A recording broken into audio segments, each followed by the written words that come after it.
ध्यान से कि जो हम खुराफात पर और बिदात पर पैसा खर्चा करते हैं, उस पैसे को उठा के आप वो सादात किराम जो मालदार नहीं है उन पे खर्चा करें, वो उलमाए किराम जो मालदार नहीं उन पे खर्चा करें। इससे क्या होगा? खुराफात और बिदात के बारे में तवज्जो करना। दो ग्रुप है, एक ग्रुप कहता है जायज, एक ग्रुप कहता है नाजायज। जो ग्रुप जायज कहता है वो भी सिर्फ जायज ही कहता है, ना फर्ज कहता है, ना वाजिब कहता है, ना सुन्नत कहता है, नहीं कहता ना। जो जायज साबित भी कर ले खुराफात को तो सिर्फ जायज ही कह सकेगा, फर्ज नहीं कह सकेगा, वाजिब नहीं कह सकेगा। लेकिन भाइयों, अपने मुसलमान भाई की मदद करना तो अल्लाह ने हम पे फर्ज किया है। बल्कि यहां तक फरमाया कि जब तक तुम अपने मुसलमान भाई की मदद करते रहोगे अल्लाह तुम्हारी मदद करेगा। मुहर्रम मनाते हो आप लोग? कौन कौन इमाम हुसैन का ताजिया उठाता है? जरा हाथ उठाए। अरे सुभान अल्लाह। अच्छा एक बात बताइए, अरे माशाअल्लाह, इमाम वाले हैं, हुसैन वाले हैं, सुभान अल्लाह। ताजिया के अंदर कोई तस्वीर तो नहीं रखते? ताजिया रसूल पाक सल्लल्लाहु अलैहि वसल्लम के नवासे के रोजे की नकल है। जैसे बहुत से ताज बनाकर रखे जाते हैं, और इसके अलावा भी बहुत सारे मकामात पर रोजे बना बना करके मस्जिदों पे रखे जाते हैं।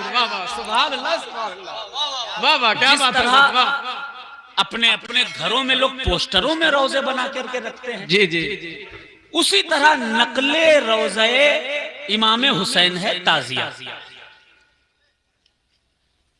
कौन कौन इमाम हुसैन का रोजा बनाता रहा? अल्हम्दुलिल्लाह, मुझे फख्र है खानकाह मदारिया में, मुझे फख्र है खानकाह अशरफिया में, जब तक मखदूम पाक सरकार की चादर निकाल कर ताजिए में लगा दी नहीं जाती है तब तक ताजिया आगे बढ़ाया नहीं जाता। अजमेर शरीफ जाइए, पाक पट्टन शरीफ जाइए, वहां एक चांदी का ताजिया रखा है जिसके बारे में मशहूर है कि वो गरीब नवाज ने अपने हाथों से बनाया था। देवा शरीफ जाइए, ये कोई राफजियों की, खारजियों की या शियों की खानकाहें नहीं है भाई, सुन्नियों की खानकाहें हैं।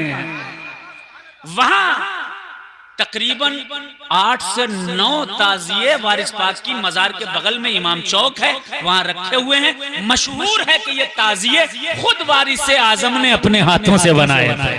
सुभान अल्लाह।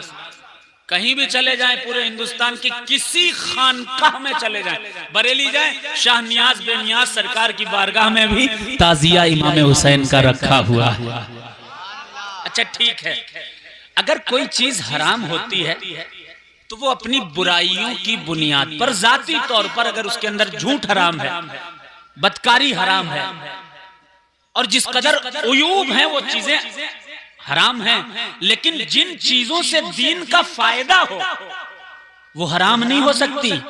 इमाम का रोजा जब उठाया जाता है तो कई लाख मुसलमान एक साथ निकलकर पैगाम देते हैं कि हम हुसैन वाले।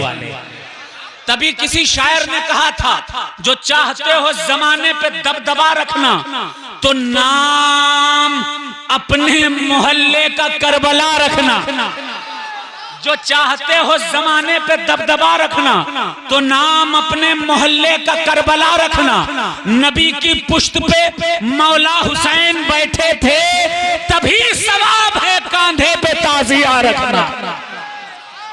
नबी की पुश्त पे मौला हुसैन बैठे थे, तभी सवाब है कांधे पे ताजिया रखना। लाखों की इज्तिमाई भीड़ इकट्ठा होती है। अभी किसी ने माज़अल्लाह हुजूर की शान में अगर गुस्ताखी कर दी तो आप पुलिस वाले के पास जाओ, दरोगा साहब के पास जाके कहो कि दरोगा साहब हमको परमिशन दे दो, 5 लोग इकट्ठा होने मुसलमान, हमको एहतजाज करना है। वो कहेगा नहीं, इजाजत नहीं है। लेकिन जब मुहर्रम आता है, दरोगा साहब खुद आते हैं कमेटियों के पास, कहते हैं किधर से जाना है, ताजिया किधर से निकालोगे, जुलूस किधर से निकालोगे। ये तुम्हारे आप की ताकत नहीं है, ये हुसैन पाक की ताकत है। जिनके पास तुम जाते हो वो दौड़ते हुए तुम्हारे पास आते हैं। ये शान है। अभी जमाते इस्लामी वालों ने तकरीबन 10 लाख रुपए खर्च करके लाठीबाजी सिखाना शुरू किया।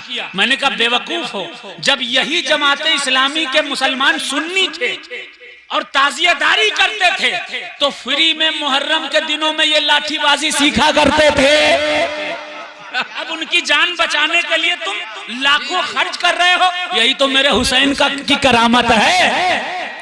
कितने फायदे हैं मुहर्रमदारी में, ये अवाम तो जानती नहीं है। हाँ, कुछ लोग अंधभक्त हो गए हैं, अंधभक्ति में चूर हो गए हैं। ना वो कौम का फायदा देखेंगे, ना ये देखेंगे कि हमारे मजहब का फायदा क्या है। बस वो जो कह दिया गया उसी को मानते हैं। अल्लाह हिदायत दे। मैं एक बात अर्ज करना चाहता हूं, फिर मैं मनकबत पढ़ूंगा। बोर तो नहीं हो रहे हैं आप लोग? कौन कौन बोर हो रहा है? कहते सुभान अल्लाह। चिराग है रसूल, चिराग है रसूल तो उजाला हुसैन है। चिराग है रसूल तो उजाला हुसैन है। आसमान की बुलंदियों से ऊंचा हुसैन है। डूबा है न डूबेगा वो तारा हुसैन है। नारे हैदरी, नारे हैदरी, नारे हैदरी। अब रोज़ा हुसैन के दुनियावी फवायद तो हैं ही। हजरत में जामनगर में था, वहां एक हिंदू भाई आए, कहा कि हुजूर हम इमाम हुसैन के ताजिए को बहुत मानते हैं। मैंने कहा क्यों?